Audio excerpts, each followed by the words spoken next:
Bienvenue dans cette nouvelle vidéo. Je m'appelle Pedro, je suis un investisseur qui reçoit régulièrement des revenus passifs sous forme de dividendes. Soyez forts, regardez cette vidéo jusqu'à la fin.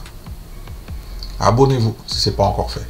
Et mettez un like pour valider le fait que c'est possible de se créer sur le long terme une rente passive. Le 12 septembre 2023, j'ai reçu 150 $ de la compagnie 3M sous forme de dividende. C'est une petite banque régionale. Le 15 septembre, j'ai reçu un deuxième dividende dans le secteur de la finance avec mon partenaire KEY, 61 $ 50 centimes sous forme de dividende. J'ai ensuite, dans le secteur de l'immobilier, reçu 28 $ 43 centimes de la compagnie SLG. Ainsi, sur la période du 11 au 15 septembre 2023, le total de mes dividendes s'additionne avec 150 $, 61 $ 50, 28 $ 43, ce qui me fait un total de 239 $ 93 centimes. Voilà comment j'ai décidé de recevoir une petite rente passive. Je vous propose maintenant de faire le récapitulatif sur la première quinzaine du mois de septembre 2023 pour savoir le nombre de billets de 100 $ que j'ai reçus en rente passive. Sur la période du 1er au 15 septembre 2023, j'ai reçu 1, 2, 3, 4, 5 dividendes. Donc le premier dividende que j'ai reçu, c'était de la société PSX pour un total de 52 $ 50 centimes dans le secteur du pétrole. Ensuite, j'ai reçu de la société Pfizer dans le secteur de la santé, un dividende de 61 $ 50 centimes. La compagnie 3M m'a versé un dividende de 150 $ dans le secteur de l'industrie. KEY m'a versé un dividende de 61 $ 50 centimes. Et pour terminer, dans le secteur de l'immobilier, j'ai reçu un dividende de 28 $ 43 centimes de la compagnie SLG. Je vous rappelle que le total de mes dividendes sur la première quinzaine du mois de septembre 2023 s'élève à 353 $ 93 centimes. Le dividende est brut, il y a les prélèvements aux États-Unis et en France pour les impôts. Je vous invite également à mesurer le nombre de petits billets de 100 $ que vous avez reçu sur la première quinzaine. Si le billet est trop gros, je vous rappelle, dans une précédente vidéo, on commence par le billet de 5 $, ensuite le billet de 10 $, ensuite le billet de 20 $, 50 $, 100 $. Pour l'instant, je m'intéresse à la partie des 100 $. Dites-moi dans les commentaires, est-ce que vous avez reçu un petit revenu passif sur les actions à dividendes sur la première quinzaine du mois de septembre 2023. N'ayez pas peur de marquer vos gains. N'ayez pas peur. Vous savez pourquoi? Parce que j'ai démarré à zéro. J'ai démarré à zéro, c'est-à-dire à quelques centimes. J'ai démarré après à 5 $, 6 $, 10 $, 20 $. Aujourd'hui, comme je continue de faire des efforts, je continue d'épargner, je continue de me former, je continue de faire des mises à jour au niveau de mon état d'esprit, parce que j'ai changé mes paradigmes. Parce qu'en fait, avant, je ne faisais pas ces efforts et j'étais toujours fauché. Donc c'est la raison pour laquelle j'ai décidé de réduire mes dépenses, de faire des arbitrages, et l'argent qui reste, je l'investis. Alors vous allez vous demander, est-ce que je vais encore recevoir des dividendes sur la deuxième quinzaine du mois de septembre? Je vais regarder mon prévisionnel et normalement, je pense que oui. Mais comme je vous l'ai dit, le plus important pour moi, c'est d'être transparent et de vous montrer mes relevés de compte avec mes résultats. Quand le moment sera venu, je vais vous montrer mes résultats.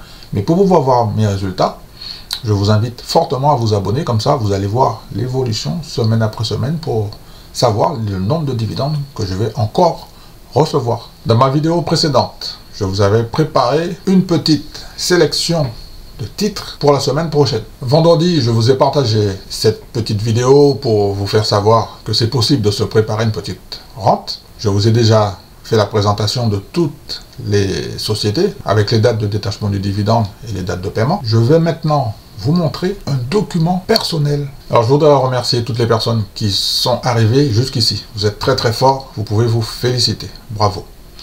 Ce petit tableau de la gauche, vers la droite. On va commencer par les colonnes. La première colonne, c'est symbole, ensuite c'est le nom de la compagnie, ensuite c'est le prix, ensuite c'est la performance annualisée, le rendement du dividende, c'est le dividende yield, dividende amount, ça c'est la compte du dividende par trimestre, start char, end char, on ne s'en occupe pas, annual income, revenu annuel, ça c'est super important, coût d'acquisition, 10 000 $, hein, ok.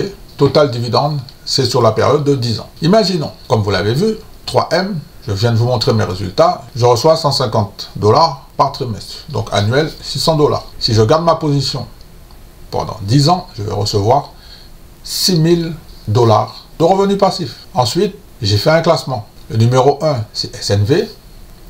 Je vais recevoir annuellement 492 $, et sur la période de 10 ans, 4 921 $. Ensuite, c'est FRT dans le secteur de l'immobilier, 450 $ par année. Sur 10 ans, 4 502 $.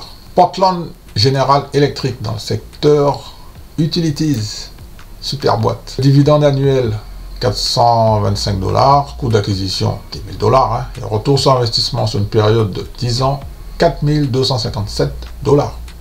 Ça, c'est juste à titre d'information. C'est juste pour avoir un visuel, zoom arrière en fait.